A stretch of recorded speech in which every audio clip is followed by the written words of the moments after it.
thousands of lives have been lost, while others have been made to go missing. Kekere Ekun Agba Ole. She is now the CJN of Nigeria. These are the people that will determine if get your PVC, don't get your PVC. Will really matter. And if you probably throw the coin, you all know what side it is going to be in a million times. What side she is going to be. Just thought I should say that. Like Keneri Dino was screaming at their NBA conference in Enugu yesterday. If you speak the truth, you will die. If you lie, you will die. So I've chosen to speak the truth and die peacefully. I want to start by saying that I am personally particularly impressed with the governor of Enugu State. Because if all this is done in 2 years, we would have been very grateful in Kogi State if the boys' quarters of this building, this one outside there, is constructed in my state. I would have been appreciated my governor. So with what we have seen, honestly speaking, I was in a place yesterday called the Cultural Center, and I appreciated that because it's thinking out of the box. Why I am particularly impressed this afternoon is Your Excellency's recruitment process in appointing your political appointees. The intellectual sagacity displayed by your Attorney General and the elegantly attired lady, honestly speaking, gives me hope that if other governors, and even at the national level, we work on recruitment process, because I've interacted with some attorney generals in some states. This means there's no nepotism. You are not giving capital job to pillars. And maybe it's the reason behind the successes we are seeing. So please, Your Excellency, maybe you tell your colleagues in the Nigerian Governors Forum, organize a retreat and teach them how to recruit how to recruit appointees. Square pegs in square holes. Because that is one of our fundamental problems in our state and even at the national level. In the history of this country at the time, a lawyer was the group MD of an NPC. You cannot give capital job to tailors. But from their presentation this morning, it shows that your recruitment process is was giving a shout out to Umba. But put that aside for a second, right? Kolu is currently in Brazil, by the way. But before we go to Brazil, okay, there is this clip, right, of, I think I've shared something similar with you. There's this new guy, I believe he's a police officer himself, that goes about, right, that goes about covering the extortion, like extortion in action, or covering the action of extortion by the policemen in traffic.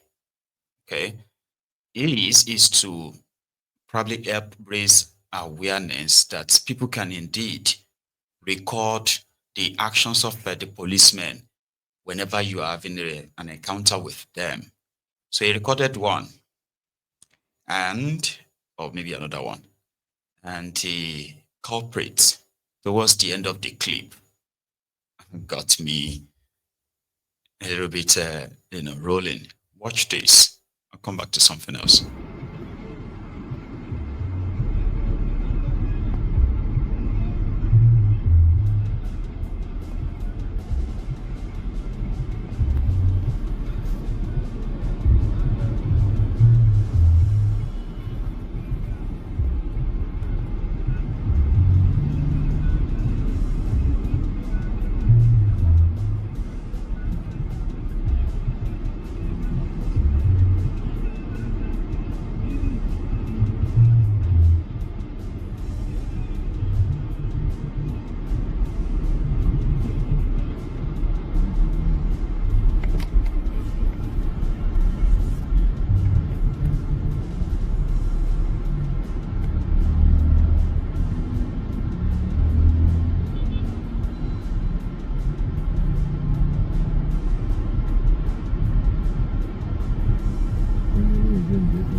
Why all those money collection? Why? Sorry, sir. Sorry, sir. Why are you sorring me? Why collecting money from them? Sir? Why are you collecting money from them? No problem, sir. No, not no. Why did you collect money from them? I didn't collect money from anybody. But I saw it. The record is here.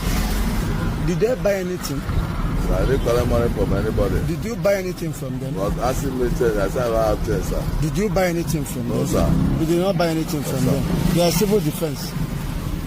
Sorry, sir. They are civil defense. Can't we people change? Can't we change? I'm sorry, sir. Can't we change? What's all this nonsense? Every state, every part, everybody's busy collecting money. You forget the primary jobs to do. If that person is carrying exhibit, how would you know when you are collecting money? But we are trying to check them, sir. You are not checking. You only collect. You look at how you line up vehicles. You're only collecting money. The line is like because You are taking money now. You are busy taking money. No, sir. Sorry, You are sir. busy taking money. No, sir. You are busy taking money. When the if you, here in Anambra, a lot of things are going on. Armed robbery, kidnapping. Instead of you to take vehicles. So when you see somebody putting a good cloth now, you see you hear the person, you give you 1,000 and pass. Don't do that, sir. But you are doing it before me. You are doing it now. Do that, sir. I can't do that, sir. But you are doing it. I can't do that, sir. It's all right. No problem. The madman kept saying that, I can't do that, sir. I can't do that, sir. Right? You will see them mount roadblock on the road, and you will think the purpose was probably to stop and search and ensure that, there's no any criminals, slipping through them. Like, if you go to anywhere in the world, I want to believe when I say anywhere, I mean every sane country in the world, there will be only two reasons. Maybe there will be more, but two reasons why the police will mount a roadblock. Do you understand that? Two reasons. So it is either there is no road there, maybe there's disaster and the road has collapsed and they have to be there to keep redirecting people to another path and say, go this way, to safety. Right? And the possible reason why they are going to mount any roadblock on the main road or any road at all in any real country will be because they have received an intel, right? That some criminals or some, dangerous stuffs are about to pass through that area, and to ensure that they didn't pass the area, right? So the next thing would be mount the roadblock, the checkpoints, so that everyone passing will be screened. You check everything that is going through. But in Nigeria, that's not the reason. That's not the reason. The only reason why you will see the policemen mount roadblocks in Nigeria, they will say they are doing stop and search. No, they're just there to collect the bribes from as many cars as possible. And it's actually a sort of like a gig that most of these policemen even pay so much money for. Have you seen that before? Have you heard that before? Yeah, policemen pay to be posted to the road to go and start extorting money from the road. It's not a gig where we say that we just say you are a policeman, yeah, go to the road. No. Some of them pay, right, to be put up with a squad that goes on the street to extort people. If you don't have if you are not lucky enough, if you don't have money to get posted with them, then they will just put you inside the station. Yeah, that's what they call it, the station. They will put you inside the station to be working there as a police officer. If you have money, you bribe the Oga. Oga will say, hey, Jasper, now Corporal Martins will follow you for today's patrol. So that if he say, Corporal Martins don't settle Oga be that. So they will now start taking him through the process of extortion. So if kidnappers are coming, you can have somebody inside your trunk, the trunk of your car. gag them and all of that, and get to this checkpoint, all you have to do is just give them 1,000 naira or 2,000. They will just flag you on there. Go, move. It's never for security. A few times though, they've actually really said they've arrested people with guns when they are doing their stop and search. But that is just the random one. You get? They're just random.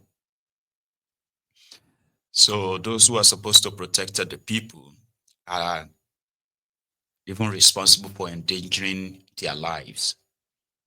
Unfortunate, isn't it? So Kolu is in France. He is on a state visit. And there's so many of them, right, that are currently in France. On the last count, they said they had about 6 different jets that took them to France. Kolu left Yokohama in Japan for this Brasilia in Brazil. All right. And he was welcomed with a military kind of like parade, So it is reported that in 2024, the total volume of trade between Brazil and Nigeria was put at $1 billion. And mostly in sugar, cereal, or what have you, So with Tinubu promising that he's signing a multi-billion dollar this, multi-billion dollar that, right? So they are currently in in Brazil rather. They're currently in Brazil, okay? So to sign you multi-billion dollar deals, I think. So from his arrival yesterday, those who welcomed him were the same people who saw him off to Japan. So governors, ministers, their own aides, everyone is in Brazil right now, like a lot of them. So from last night to this afternoon, before the dinner that they hosted him to this evening in Brazil, right? Let's take a tour.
Perfeito, obrigado.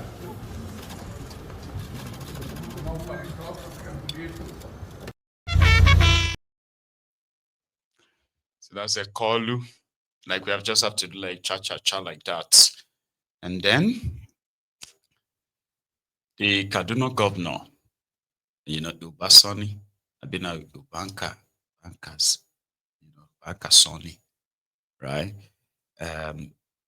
Last night, by the way, I think I spoke with the TV Nigeria to give an idea of what they expect to bring back to Nigeria from Brazil, according to him. You want to listen?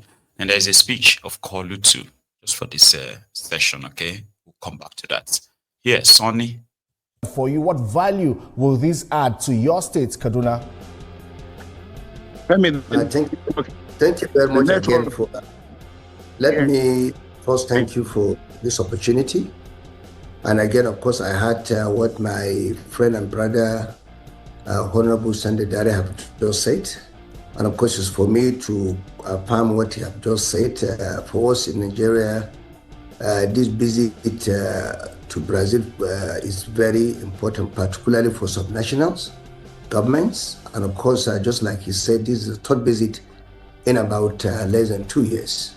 And of course, you will agree with me that we have a lot to benefit from this very important visit, where we're going to discuss a number of issues. Some of the issues we will discuss have to do with issue of agriculture, issue of renewable energy, issues around skill development, as well as aviation investment, industries, and many other areas. And of course, you will agree with me that Kaduna is one of the leading states in agricultural development in Nigeria. We have about 42% of our GDP that agriculture contribute. Not only that, about 60% of our workforce is in agriculture. And that is the reason why when I came in as the governor, I looked at the budget of agriculture and I decided to move it from 0.5% that I inherited to about 12% as we're speaking, to ensure that we meet the Malabo declaration of at least 10% by subnational and national governments. And of course, I'm happy that President Bola Tinubu has established a very important relationship with President Lula da Silva of Brazil. It's a relationship that has been established on the basis of mutual respect and looking at the opportunities by both countries. And of course, if you look at the level of opportunities that we will certainly be able to achieve in this very short visit, you will agree with me that when we are talking about agriculture, let's look at even livestock sector. For instance, Brazil export about 200,000 metric tons of beef. They are the leading exporter of beef globally. The next is Argentina with about 50,000 metric tons. And in Kaduna, we are investing heavily in livestock development, apart from the fact that we are also leading Kaduna. We are talking about maize production.